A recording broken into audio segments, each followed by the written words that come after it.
Family planning experts in the country say there is need to increase the contraceptive prevalence rate for any contraceptive method among adolescent women aged 15 to 19 years from 40% to 50% by 2020 and to 55% by 2025. We see that usage among adolescents of family planning is still low.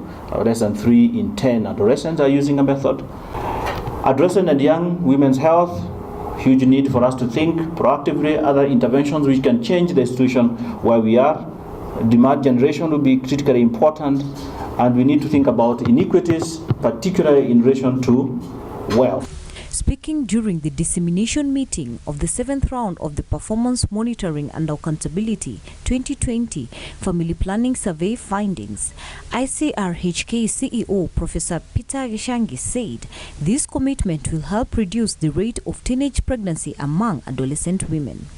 The women, you find that young women are not accessing and using family planning compared to older women. We do also see that there are areas where people are missing chances to use family planning, or their needs are not being met, particularly people who are poor, people who have low education, and people who are in the rural areas. So indeed, those over time we have seen the things which the government and partners need to address. That yes, if we have to reach and leave nobody behind, then we need to be able to say, have we reached all the poor people? Have we reached people in the rural areas? Have we reached people with no education? Professor Gichangi calling for the establishment of counseling programs to address fear of side effects and other health concerns associated with the use of contraceptives. We see there are actionable things which from the data we need to think about to change our family planning. And one is creation of demand so that people can know the method exists and how to access them. 2 is the missed opportunities for people to be given information about family planning, to be told about side effects, and to be encouraged to use family planning. So these are important elements which then program staff can address to be able to say, can we increase demand? Can we make sure that people know about side effects? Can we make sure that people have been cancelled?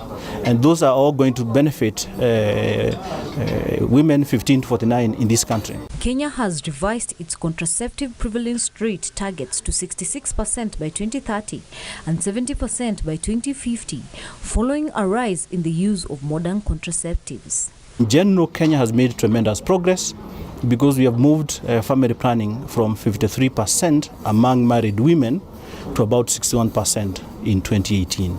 So that is tremendous progress in terms of women accessing family planning.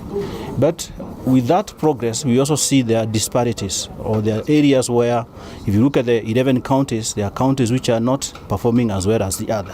44.6% of Kenyan women between the age of 15 to 19 use modern contraceptives as at 2018, compared to 41.6% in the first round of the Performance Monitoring and Accountability Survey in 2014. For Channel 1 News Hour, I'm Emily K. Bade.